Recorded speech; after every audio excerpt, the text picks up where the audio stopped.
Dalam bulan yang ke-6, Allah menyuruh malaikat Gabriel pergi ke sebuah kota di Galilea bernama Nazaret kepada seorang perawan yang bertunangan dengan seorang bernama Yusuf dari keluarga Daud.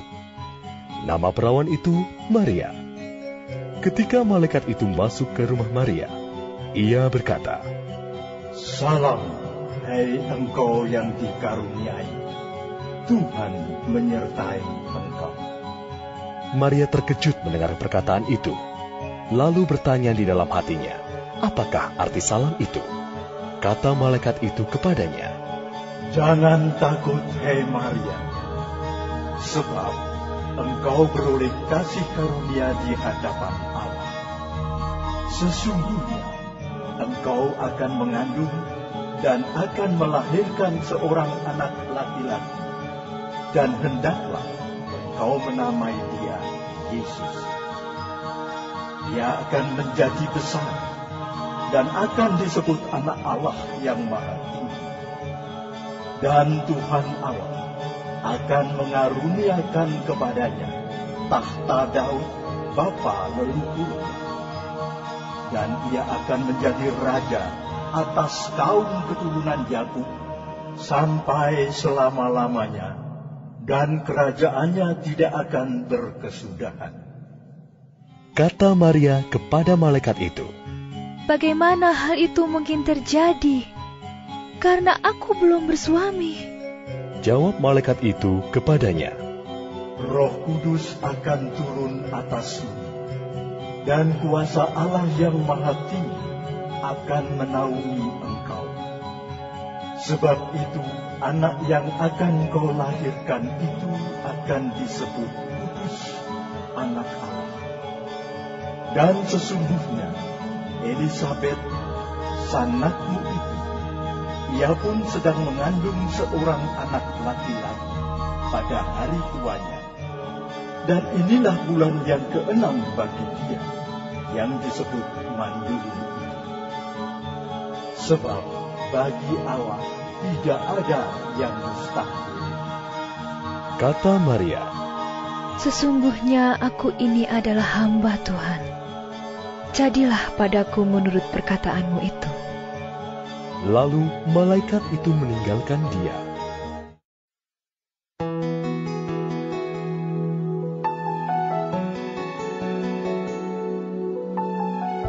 Kelahiran Yesus Kristus adalah seperti berikut. Pada waktu Maria, ibunya, bertunangan dengan Yusuf, ternyata ia mengandung dari Roh Kudus sebelum mereka hidup sebagai suami istri. Karena Yusuf suaminya seorang yang tulus hati dan tidak mau mencemarkan nama istrinya di muka umum, ia bermaksud menceraikannya dengan diam-diam. Tetapi ketika ia mempertimbangkan maksud itu, malaikat Tuhan nampak kepadanya dalam mimpi dan berkata, "Yusuf, anak Daud, janganlah engkau takut mengambil Maria sebagai istrimu, sebab anak yang di dalam kandungannya adalah dari Roh Kudus. Ia akan melahirkan anak laki-laki, dan engkau akan menamakan dia Yesus, karena dialah yang akan menyelamatkan umatnya dari dosa mereka." Hal itu terjadi supaya genaplah yang difirmankan Tuhan oleh Nabi. "Sesungguhnya anak darah itu akan mengandung dan melahirkan seorang anak laki-laki, dan mereka akan menamakan dia Immanuel, yang berarti Allah menyertai kita." Sesudah bangun dari tidurnya, Yusuf berbuat seperti yang diperintahkan malaikat Tuhan itu kepadanya. Ia mengambil Maria sebagai istrinya, tetapi tidak bersetubuh dengan dia sampai ia melahirkan anaknya laki-laki, dan Yusuf menamakan dia Yesus.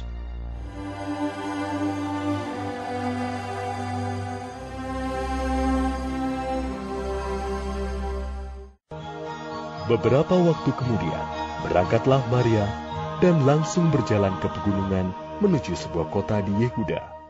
Di situ ia masuk ke rumah Zakaria dan memberi salam kepada Elisabet. Dan ketika Elisabet mendengar salam Maria, melonjaklah anak yang di dalam rahimnya, dan Elisabet pun penuh dengan Roh Kudus. Lalu berseru dengan suara nyaring, "Diberkatilah engkau di antara semua perempuan, dan diberkatilah buah rahimmu. Siapakah aku ini, sampai ibu Tuhanku datang mengunjungi aku? Sebab sesungguhnya, ketika salammu sampai kepada telingaku, anak yang di dalam rahimku melonjak kegirangan. Dan berbahagialah ia yang telah percaya, sebab apa yang dikatakan kepadanya dari Tuhan akan terlaksana." Pada waktu itu, Kaisar Agustus mengeluarkan suatu perintah, menyuruh mendaftarkan semua orang di seluruh dunia. Inilah pendaftaran yang pertama kali diadakan sewaktu Quirinius menjadi wali negeri di Syria. Maka pergilah semua orang mendaftarkan diri, masing-masing di kotanya sendiri. Demikian juga Yusuf pergi dari kota Nazaret di Galilea ke Yudea, ke kota Daud yang bernama Betlehem, karena ia berasal dari keluarga dan keturunan Daud, supaya didaftarkan bersama-sama dengan Maria, tunangannya, yang sedang mengandung. Ketika mereka di situ, tibalah waktunya bagi Maria untuk bersalin. Dan ia melahirkan seorang anak laki-laki, anaknya yang sulung. Lalu dibungkusnya dengan lampin dan dibaringkannya di dalam palungan, karena tidak ada tempat bagi mereka di rumah penginapan.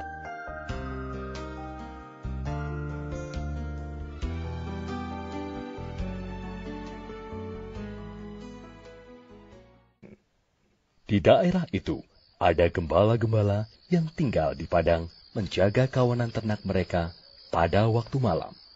Tiba-tiba, berdirilah seorang malaikat Tuhan di dekat mereka, dan kemuliaan Tuhan bersinar meliputi mereka, dan mereka sangat ketakutan.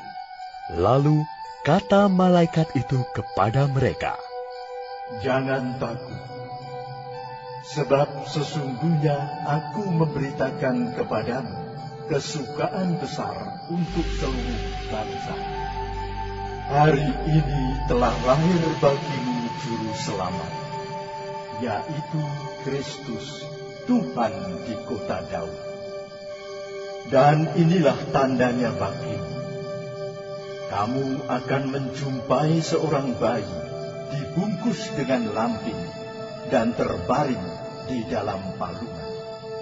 Dan tiba-tiba tampaklah bersama-sama dengan malaikat itu sejumlah besar bala tentara surga yang memuji Allah.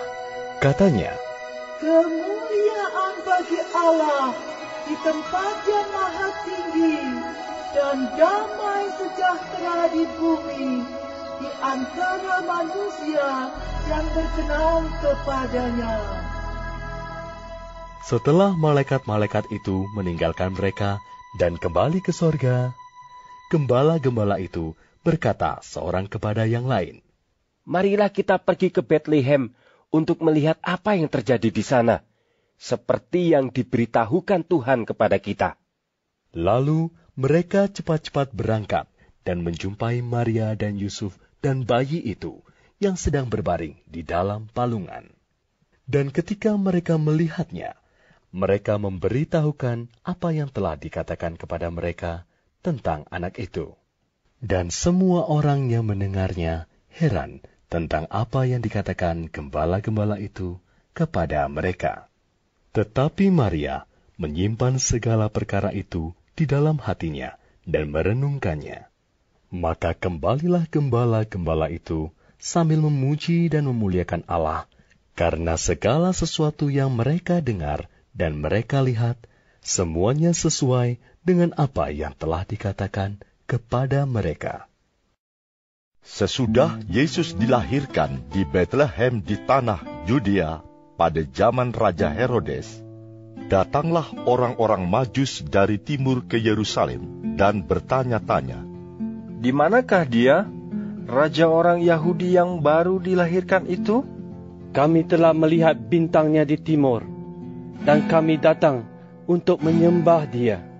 Ketika Raja Herodes mendengar hal itu, terkejutlah ia beserta seluruh Yerusalem. Maka dikumpulkannya semua imam kepala dan ahli Taurat bangsa Yahudi, lalu dimintanya keterangan dari mereka, di mana Mesias akan dilahirkan. Mereka berkata kepadanya, di Betlehem di tanah Yudea, karena demikianlah ada tertulis dalam kitab Nabi.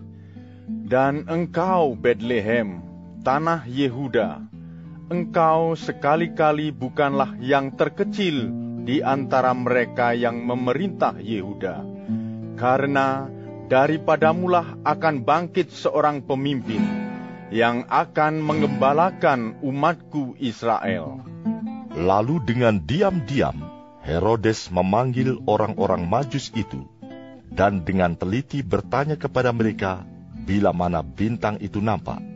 Kemudian ia menyuruh mereka ke Betlehem, katanya, pergi dan selidikilah dengan seksama hal-hal mengenai anak itu, dan segera sesudah kamu menemukan dia, kabarkanlah kepadaku, supaya aku pun datang menyembah dia. Setelah mendengar kata-kata raja itu, berangkatlah mereka, dan lihatlah, bintang yang mereka lihat di timur itu mendahului mereka hingga tiba dan berhenti di atas tempat di mana anak itu berada. Ketika mereka melihat bintang itu, sangat bersukacitalah mereka. Maka masuklah mereka ke dalam rumah itu, dan melihat anak itu bersama Maria, ibunya, lalu sujud menyembah dia. Mereka pun membuka tempat harta bendanya, dan mempersembahkan persembahan kepadanya, yaitu emas, kemenyan, dan mur. Dan karena diperingatkan dalam mimpi, supaya jangan kembali kepada Herodes, maka pulanglah mereka ke negerinya melalui jalan lain. Setelah orang-orang Majus itu berangkat, nampaklah malaikat Tuhan kepada Yusuf dalam mimpi dan berkata, bangunlah, ambillah anak itu serta ibunya, larilah ke Mesir dan tinggallah di sana sampai aku berfirman kepadamu. Karena Herodes akan mencari anak itu untuk membunuh dia. Maka Yusuf pun bangunlah, diambilnya anak itu serta ibunya malam itu juga, lalu menyingkir ke Mesir, dan tinggal di sana hingga Herodes mati. Hal itu terjadi supaya genaplah yang difirmankan Tuhan oleh Nabi. Dari Mesir kupanggil anakku. Ketika Herodes tahu bahwa ia telah diperdayakan oleh orang-orang Majus itu, ia sangat marah. Lalu ia menyuruh membunuh semua anak di Betlehem dan sekitarnya, yaitu anak-anak yang berumur 2 tahun ke bawah, sesuai dengan waktu yang dapat diketahuinya dari orang-orang Majus itu. Dengan demikian, genaplah firman yang disampaikan oleh Nabi Yeremia. Terdengarlah suara dirama, tangis dan ratap yang amat sedih. Rahel menangisi anak-anaknya, dan ia tidak mau dihibur, sebab mereka tidak ada lagi. Setelah Herodes mati, nampaklah malaikat Tuhan kepada Yusuf dalam mimpi di Mesir. Katanya, bangunlah, ambillah anak itu serta ibunya, dan berangkatlah ke tanah Israel, karena mereka yang hendak membunuh anak itu sudah mati. Lalu Yusuf pun bangunlah, diambilnya anak itu serta ibunya, dan pergi ke tanah Israel. Tetapi setelah didengarnya bahwa Arkhelaus menjadi raja di Yudea menggantikan Herodes ayahnya. Ia takut ke sana, karena dinasihati dalam mimpi, pergilah Yusuf ke daerah Galilea. Setibanya di sana, ia pun tinggal di sebuah kota yang bernama Nazaret. Hal itu terjadi supaya genaplah firman yang disampaikan oleh nabi-nabi, bahwa ia akan disebut orang Nazaret. Dan ketika genap 8 hari dan ia harus disunatkan, ia diberi nama Yesus, yaitu nama yang disebut oleh malaikat sebelum ia dikandung ibunya.